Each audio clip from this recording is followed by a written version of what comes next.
Well, hi everybody, Lisa Tamati here from Pushing the Limits. Fantastic to have you aboard again. It's going to be a great episode.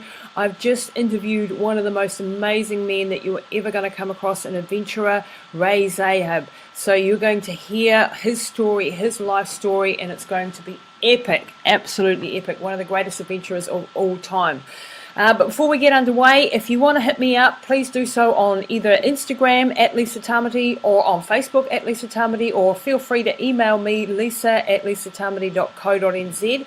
And of course, make sure you check out our programs at lisatamati.com, our running programs, body transformation programs, our mindset and our epigenetics programs, speaking and jewelry. We do a heck of a lot over at lisatamati.com. So without further ado, over to Ray Zahab. Well, hi everybody and welcome to Pushing the Limits. This week I have an absolute superstar guest. You're not going to believe what I've pulled off. I have got Ray Zahab with me. Now Ray, for those of you who don't know, and I don't know if you could possibly have missed what he's done in his life, but he is one of the greatest adventurers of all times. He's a Canadian adventurer and an ultra distance runner, obviously. Being on my show, you'd think that would be logical. Ray has done so many expeditions. The most famous one probably is running across the Sahara with Kim Lin and Charlie Engle back in, what was that, 2007 I think, or 6. He's also done recently the Trans-Kamchatka, which we'll definitely want to talk to him today about, the Trans-Namibia. And Ray is an amazing person because he's also running a non-profit, Impossible to Possible, which helps young people get into adventure, and we're going to talk to him about that today. He's a fellow of the Royal Geographic Society, and he's run over 14,000 kilometres across deserts all around the world. So welcome to the show, Ray. It's an absolute pleasure. Listeners, you're in for an absolute treat. Thanks for coming on, Ray. Well, thank you for having me, and you were like way too nice in my introduction there. That was like, that's super nice of you, but I'll roll with it. I'll take it. Yeah, well, you deserve it, mate. Everything, and that only is a tiny portion of what Ray has actually done. I can't go through the whole list as we'll be here for an hour just going what you've done.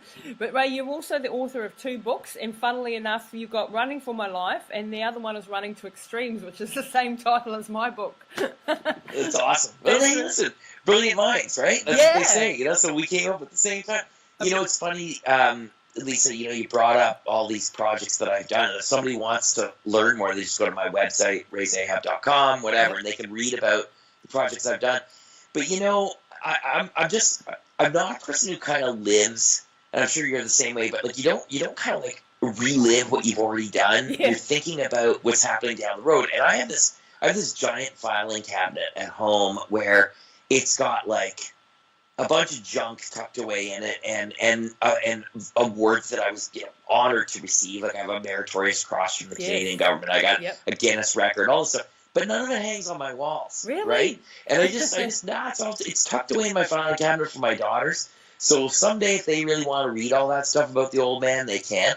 But I'm not focused on, I try not to dwell into what I've done, other than, to reflect and learn from it, because honestly, I want to keep moving forward. Yep. And I want to be able to share with people this absolute belief I have that everyone is capable of doing something extraordinary in their lives. That Amen. You don't have, just because I go and I've ran, 14,000, maybe more now, I'd have to re-add it up, kilometers, and so many unsupported, crazy Arctic expeditions and everything else, still I believe, I'm just a regular dude like anyone else who's found out what they love and what they're passionate about, and I just kind of rolled with it.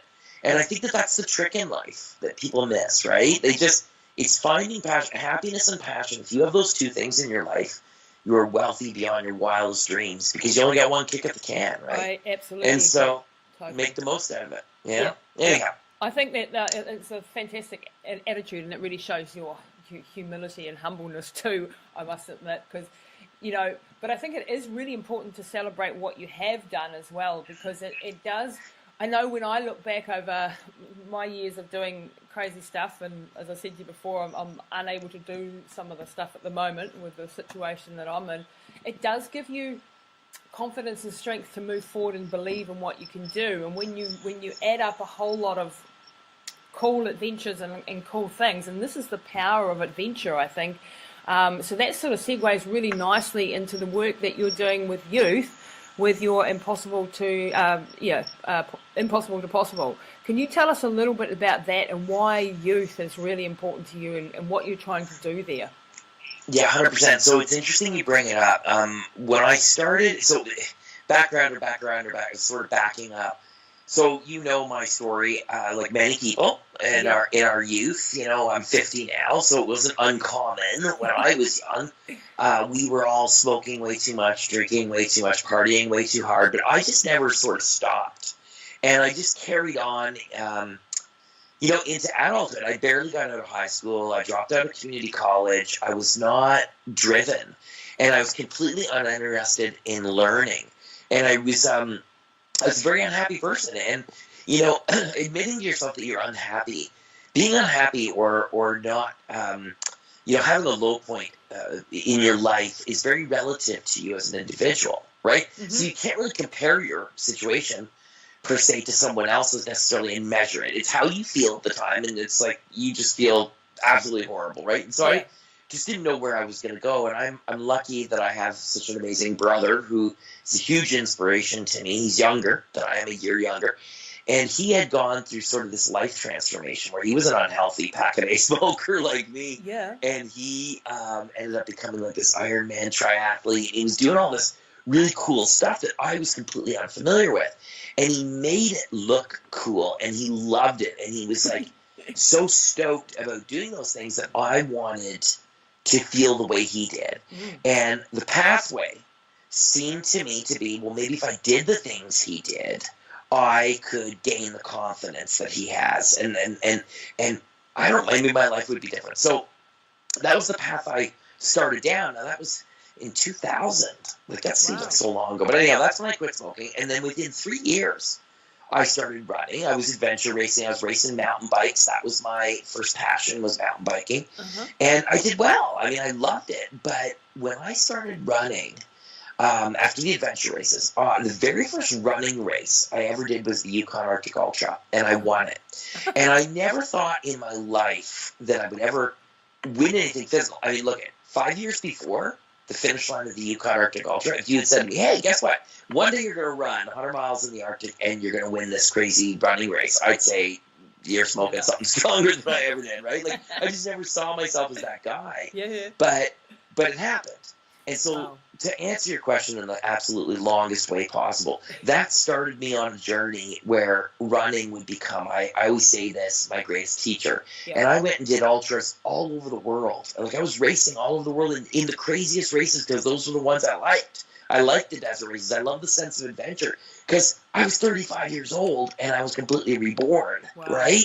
And doing something I love. So then when I ran across the Sahara in 2006, 2007 with Charlie and Kevin, what we were able to achieve together as one unit running 111 days, roughly 7,500 kilometers, what we were able to achieve personally and as a group, to me, was almost unbelievable. I couldn't believe it was me that was doing it, this guy who had come from not being an athlete to doing these kinds of things.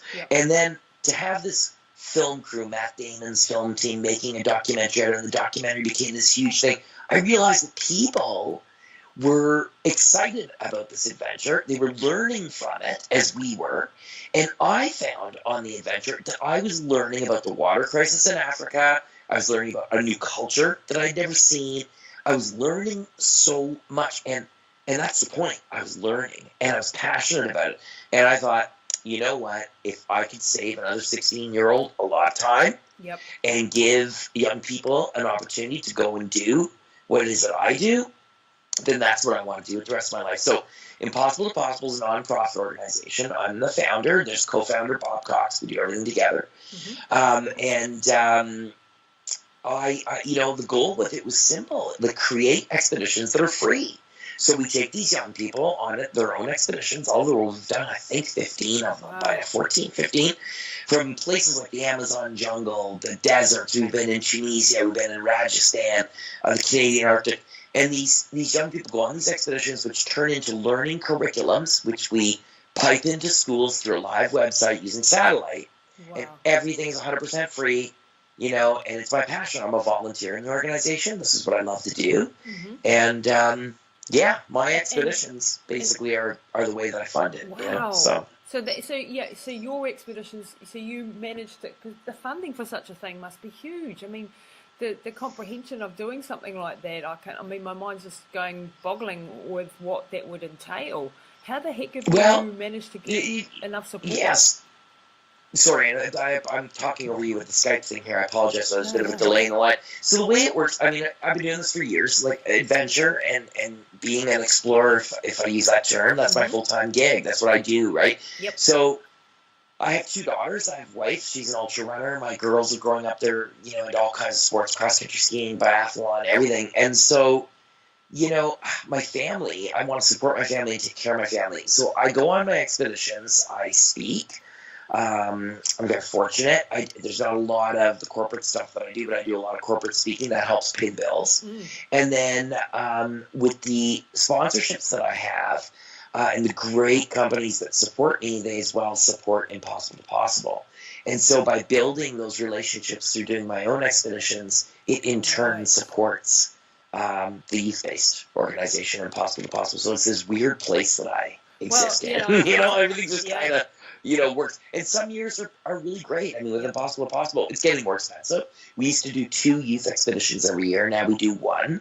But it's a big deal. I mean, you know, we plan all year for it, and we go, and it's epic. We have an amazing time. I take my hat off to you, because I know how hard it is to get funding for things, for your own expeditions, let alone to fund something like that. And I know you have a huge reputation that you can call on, and so on, but that is really impressive, and that you have such a heart for young people, because it is like this, when you do adventures. I mean, I started quite late in life, like you. I started in, what was I, 28 or something, when I really got into doing stuff, and it changes who you think you are and what you think you're capable of. I mean, you must, when you say you're a regular everyday guy, you can't seriously mean that. I mean, you must be superhuman. I'm being the devil's advocate here, because people perceive you as that. My brother's got, you know, so we have a very high lactate threshold, and there are physical, I've been poked in products so many times in so many labs. There are, you know, physical reasons why I could go in and win the Yukon Arctic Ultra, and then these other races that I would go in for example, and then continue to do the stuff I'm doing now at 50, and I'm actually stronger now at 50. Yep. So yes, for sure, there is that genetic piece, but honestly, I'm a big truth. I'm not saying it because it sounds good. It's how I feel. I mean, I really do feel like, you know, this is just what I do, and I'm passionate about it. When you're passionate about it and you put it out there, when you hang it all out there, you can really do amazing things. You know, for 30 years, the first 30 years of my life, I was completely risk adverse. I was so afraid of taking chances and risks, because I was afraid of what other people would think, or that I would fail, or whatever. And then in this new life, and for the last almost 20 years now for me, that's been a completely reverse position. Like I do take chances, I take risks, but I get better at doing it. And I think you become liberated. You become unencumbered by feelings of, well, I can't do this, and therefore we all can't do this, whatever X, Y, and Z is. Instead, my start point is human beings we underestimate ourselves physically, mentally, and emotionally. Like, we can do so much more than we think. And I'll also tell you, you know, I get to go running with a lot of young people who are insanely strong. There's so many great runners out there, and there's so many great stories. You are an amazing runner. You know, you're an amazing athlete. Oh, no. You have amazing stories, and so we all sort of exist in this world of possibility. I really do believe that. Yeah. So from a personal perspective, that's where my head always is. I try not to ever let it sink in for too long. Oh, I just ran across the Namibian desert in the middle of summer. You know what I mean? Yeah. Like, I don't let that. I say it once, and I'm like, okay, yeah, that sounds pretty insane, but I got it done. At the time when I'm doing it, all I'm thinking about is one day at a time. Yeah. You know what I mean? So. And there's so many lessons in that one day at a time and focusing solely on, I listened to a podcast yesterday and they were talking about how important obsession is and what you can achieve when you become obsessed with something. And I think when you're doing any adventure, like the things that you've done or even the things that I've done, you become totally obsessive. Like you're thinking about it almost 24/7. You wake up and it's in your brain and you're training for it and you're preparing and everything you do is geared towards that. And I think there's a beautiful thing in that, having that singular purpose. Having at the moment in my life, I don't have that because I've got, situations, domestic situations with mum and so on. And I miss that. I miss that singular focus, that almost egotistical focus that you can get. And when you have that type of obsession, that's when you achieve the extraordinary, I think. Would you agree?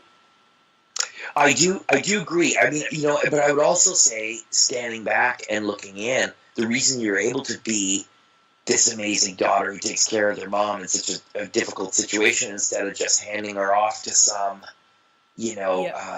extra home care is because of the things that you've done. Oh, absolutely. It's brought you to this point so that you have that ability. So it transcends sport. Oh, you know what I mean? And totally. And so I agree. But I think it's really interesting that that's where you are at right now. And then this in turn will pass, and when it does, you'll be back into the game, and you'll be even more dangerous than you ever were before, right? That would be cool to think. But yeah, and I do think one of the biggest things that I passionate about in my work and coaching and teaching the stuff that we do is helping people realize that they can achieve so much more, and that there are so many learnings. I'm writing my third book at the moment called Relentless, and it's actually Mum's story and how I applied a lot of the stuff that we learn out in the field, out doing these crazy things that we've done, to real world situations. And I think the value of what you do and what you teach young people or in your corporate speaking or in your books is very much the same as what I believe, and that you learn so many lessons that you can apply then across the board. It's not about running, really, is it? No. You know what's so interesting is that it really isn't. And it's funny, I'm writing my third book right now, too. I think I'm going to call it Relentless. Just for the heck of it. Yeah, I'm just kidding. But, it's funny that you say, because also over the years, these last, 10, 15 years, I've had people emailing me after the youth expedition saying, oh, why don't you do something like this for adults? And I'm thinking, well, I'd love to, except I could never afford to do it, for free. Yeah. It's not going to happen, right? And then, or people emailing me after my own expeditions, because as you know, I share my expeditions with satellite, and I do the best I can to really bring it to people with great content. And I never try to make it over dramatic and like, oh, it's just, it's impossible out here. Obviously, I'll tell the hard parts, but I want to dwell on the amazingness of the place that I'm in. That's what I want to share. So it becomes accessible, right? So I've had people say, after the Atacama Desert, so I went north to south, the entire Atacama Desert, 1,200 kilometers, and I went in the middle of summer solo, and I was off-road navigating. I had a pack on all my emergency supplies, and I would meet up with Bob, my buddy Christian, and they would resupply me anywhere between 20 and 50K at a time. And I would try to I did several days over 70, but it ended up being a 60K a day average for 20 days, basically. Wow. Okay. I'm getting to my point. Yeah. So I did this expedition. I was inundated with people saying, I would love to go there. So I knew in 2011, when I did the Atacama Desert, someday I'm going to find a way that I'll be able to take people and give them that experience that you're talking about, that knowledge that we are so fortunate. So I started an expedition company. It's called Kapik One, Kapik, and then the number one expedition company. Yep. People can find it just kapik1.com. Yep. Yeah, kapik1.com. And I'll put it in the show notes. We're ironically going the very first expedition that we will guide to the Atacama Desert in summer this December. And we're taking 8 people across a section of the Atacama Desert. I don't want to say exactly where because I don't want to give up the route. Yep. And it's going to be awesome. It's going to be 8 days. They're going to experience what we experienced for 8 days, door to door, 6 days in the desert. And it's going to be epic. And then I'm doing another one in Siberia on Lake Baikal in February 2020, an unsupported expedition where, again, through this company that people get to go and do what I do, and do it for a week. Wow. So neat, eh? This is now for adults, and this is something that people can actually, register and become a part of in future. I mean, these things will be booked out, obviously. Yeah. Oh, that is fascinating. That is really so. That's your next sort of stage in your development, if you like. I would say it's just another thing I'm doing. It's so funny because I'm doing so many things at one time. I have a race series here where I live, and I've got, of course, Impossible to Possible. We continue to do stuff. This is just another thing that I've really excited to do. I'm an explorer in residence with the Royal Geographic Society. I'm creating a youth program with them. So I'm just excited to do a lot of different things. Wow. And share as much of it that I can while I'm still out there doing this stuff, Yeah. And you and I are the same age as well, by the way. We're both 50. There we go. It's a magical number. It is. And, like the wonderful thing about this thing is that age is no barrier, really, is it? What's your thoughts on getting older and the body perhaps not being as bouncy as it was? Well, remember when we were young? I remember being like 20 and knowing people who were 30 and thinking, man, that dude is so old. I'm never going to be 30, right? And then then you turn 30, then you turn 40, and you're like, okay, get me now, 50, forget it. But now you're 50. And you're like, I just saw somebody commented the other day. I made a post on social media. I was at a bunch of schools, just hanging out with some students and talking to them, sharing some stories with them. And their school, it was their 50th anniversary, so I took a photo and I was like, "Hey, I'm as old as this school." And somebody posted on my thing, and they're like, "Nah, 50's the new 40." Did I say that right? So I mean, it's amazing, but really, I feel better than I did when I was. Drunk all the time in 25. Yeah, and I truly believe like that through doing what we do. Okay, there's a bit of danger, and I've struggled with this. I don't know about you, with burnout and adrenal and hormone problems, kidney problems. Actually, the list is quite long, but I do feel better now at 50 than I did at 20, and I feel like I'm physically stronger as well as mentally stronger. Definitely had a few hiccups along the way, but I don't think we realise that once again it's a construct that society puts on you. You're 40 years old, you're 50 years old, you can't be doing this anymore. When actually, you and I both know 60, 70, 80-year-olds doing crazy stuff, and we know that it's possible. What's really I find fascinating too, Lisa, is the physiological aspect of what it is that we do. Really, this generation of 50 and 60-year-olds, if you think about it, is the first generation that really, they're doing so much of this stuff, right? It's like this generation has graduated into, like you look at Marshall Ulrich. What's he now? I was talking to Marshall the other day. He's like 65 or 66. And, I've known Marshall for as long as I've been doing this stuff, and the dude just doesn't slow down, And so, I think there's a physiological thing that's happening where athletes, the aging athlete, is a lot stronger than, let's say, maybe the 50 and 60-year-olds, with exceptions always, in the 1970s, right? So it's interesting to see where it's going. Also, though, you look at the sport of ultra running, and you're seeing some of these amazing athletes that are getting into it with these blistering times. I mean, you look at Western States now, times there, it's just crazy. But that's where it's going. It's so exciting to see where the young athletes are in the sport, and the faster runners are coming in, these fast marathon runners, whatever, and doing these amazing stuff, and also at the other end of the sport, like the aging athlete, and seeing where it's going. I think it's just totally fascinating. Yeah, because when we started, if you like, I started 25 years ago or so, was bugger all knowledge around. There wasn't any, I don't remember not even having electrolytes or taking all the wrong foods, no knowledge of what the heck we were doing, and now we have all of these things and gear and everything at our fingertips, and of course that and experience, which helps you, I think, counteract to the fact that you're getting a bit older. Although I must admit, like the last few years, I struggled with burnout. I struggled with kidney problems and ended up with a health, a few major health problems from what I'd done. Have you ever suffered anything permanent from the extreme dehydration, the extreme load that you put on your body? Not really. I mean, knock on wood. I mean, there's been obviously parasitic stuff that has been an issue for me ongoing, so I have to be very careful about what I eat and stuff like that. But, no, not so much, and, but just to go back to some interesting points too, and I'll come right back to this too, but in the conversation talking about, athletes from a different time, what I've also always found fascinating, and would be interesting to see, is some of those earlier Ironman triathletes. Yep. Some of the times they were putting down, like in Hawaii and stuff like that, Tinley, all of them, were so fast. Those times would stand up today, in Ironman.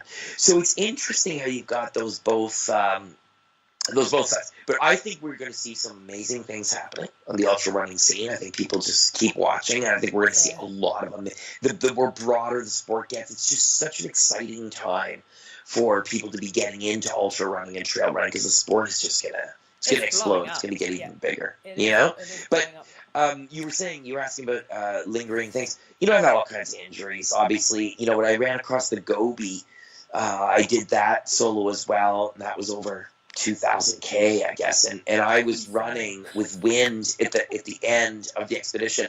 Wind was blowing, like just insane winds out of the north, and I was constantly leaned into these winds, a lot of the storms, and ended up injuring and tearing all of the abdominals, injuring my obliques, my entire left side. So that I struggled with that for 2 or 3 years, and I was still doing expeditions every year, but the science is getting better. The ability to recover is getting better. Yeah. I have better physical therapy. So I'm able to get over stuff that perhaps could have been a lingering thing.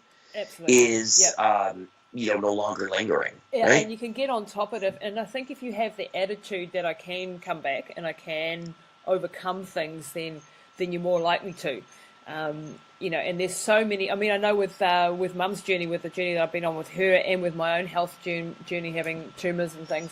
I've found stuff out there that it just blows your mind what is available now to us that isn't necessarily at your local doctor's. You've got to go and do the research. You've got to find your own answers, and then there often is answers out there that people aren't aware of, and that we can really make ourselves stronger and take responsibility, I think, for our own health, rather than just passing it off to some pharmaceutical company. And don't let me get on my soapbox there, but I think that we have access to so much information now, both from a performance perspective and a health perspective, that we're really, really lucky that the time that we live in is pretty special.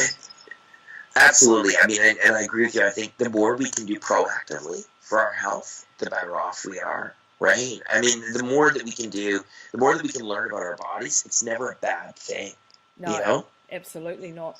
So, Ray, just I want to I want to ask you a couple of questions now. How, if I'm a young person wanting to get into just starting out running, and I want to get and push my own limits and start to explore, how do you overcome that voice inside your head that says I can't do it and this is too hard and I don't want to get up in the morning and train? And how do you fight against that? Where do you find your drive and your motivation? Are you just an anomaly?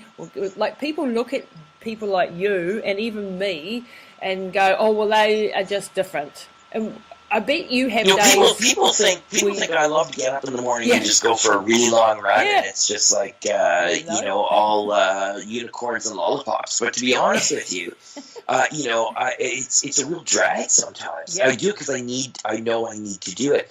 And my best advice for people of any age, young person, old person, any kind of person, middle-aged person, when you're in that sort of groove where you're like, I just like the dread is overcoming, you just don't want to get out and do it, I go on autopilot. Yep. I allow myself to say all these things in my head. I'm like, I am not running today, and I'm saying that while I'm putting my shorts on.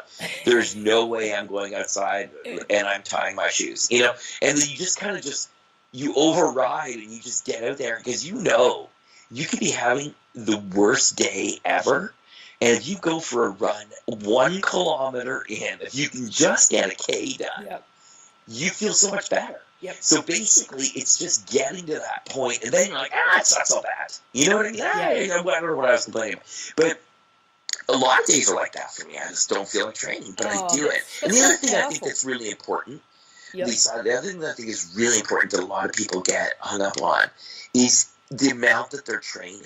It's quality versus quantity. So any clients that I work with, I do a little bit of training on the side with clients and stuff like that in various fields. And of adventure and ultra running. And for me, I always try to emphasize with them, don't worry, don't get this huge number in your mind, well, I got to run 100 miles this week. Because if you don't, if you start to fall short, then what happens is you're like, oh, what's the point? You know what, I'm not going to reach my goal this week, so I may as well take a few days off.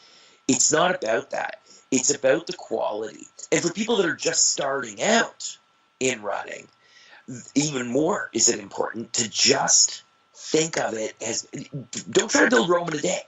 If you're new to running, 5 minutes is a huge amount. Yep. That's a huge, because you know what? It's 5 more minutes than you would have done if you didn't go. Exactly. Right? So it's basically 5 times what you would have done if you stayed home and sat on the couch eating a bag of chips. And people so the reality is you can just by moving, by starting, even if you're a trained ultramarathoner, it's a benefit to your body physiologically. You can be the most well-trained machine on the planet, and movement is better than stagnation, you know? And I think there's some powerful messages. I hope people picked up on that.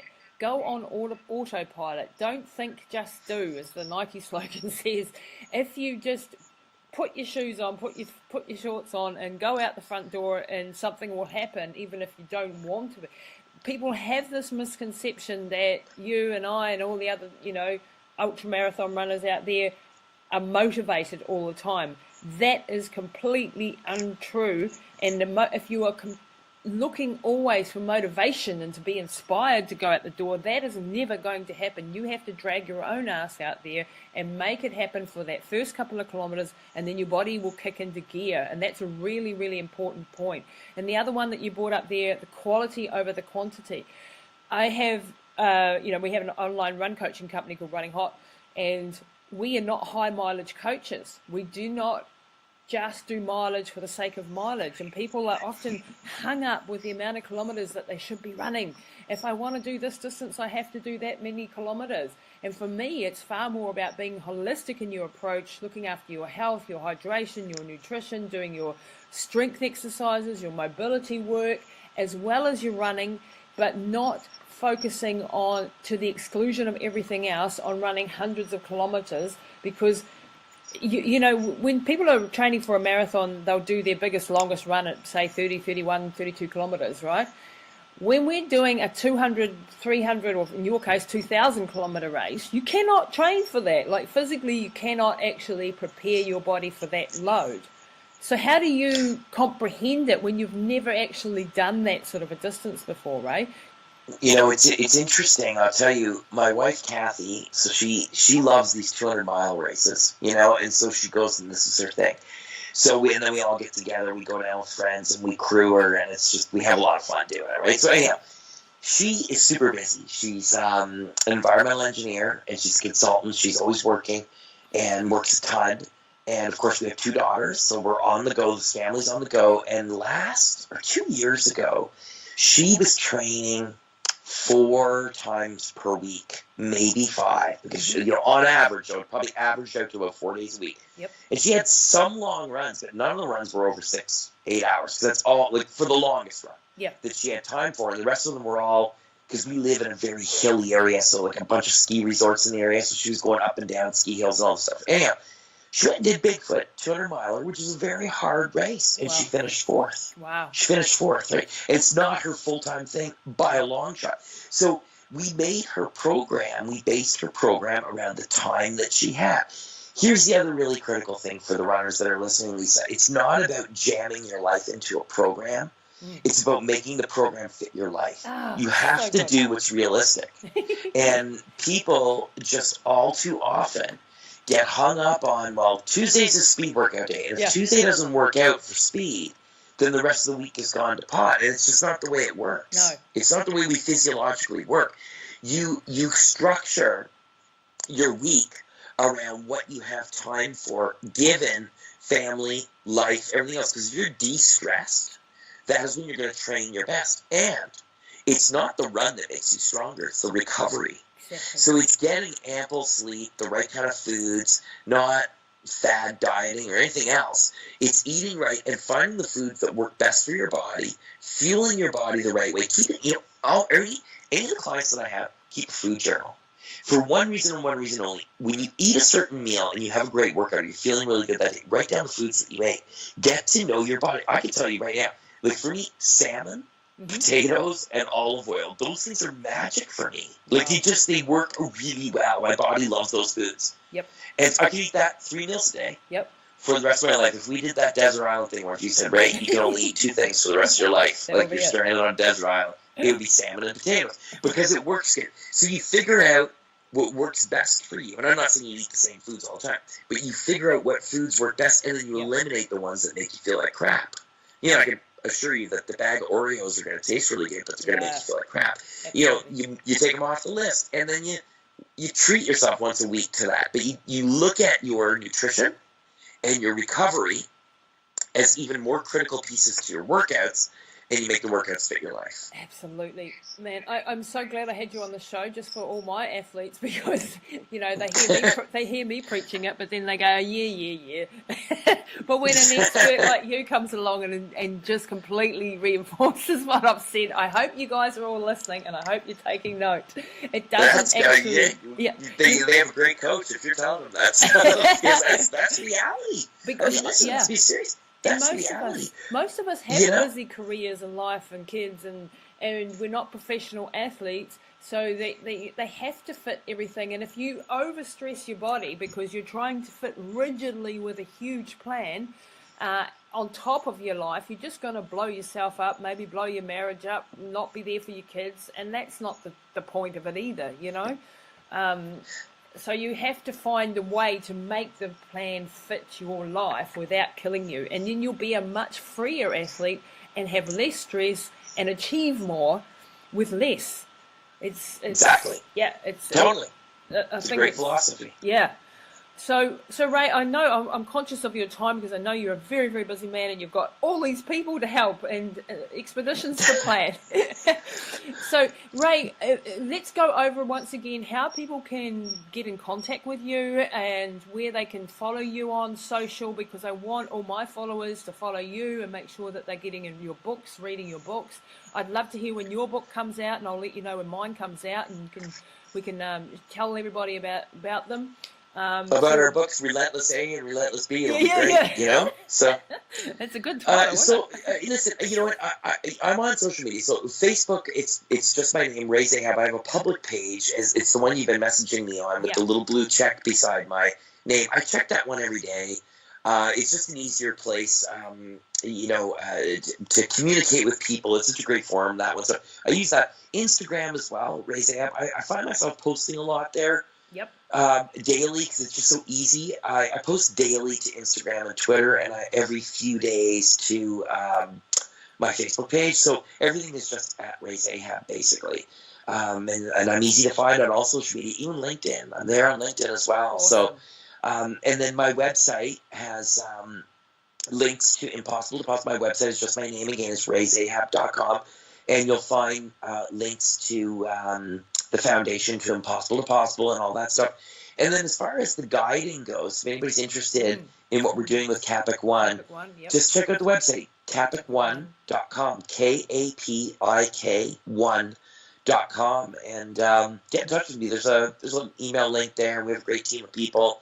So, that's the easiest way. We'll put all that in the show notes for everybody, but do reach out to Ray, do read his books, do find out what he's all about, because he's a fantastic teacher and a fantastic human being.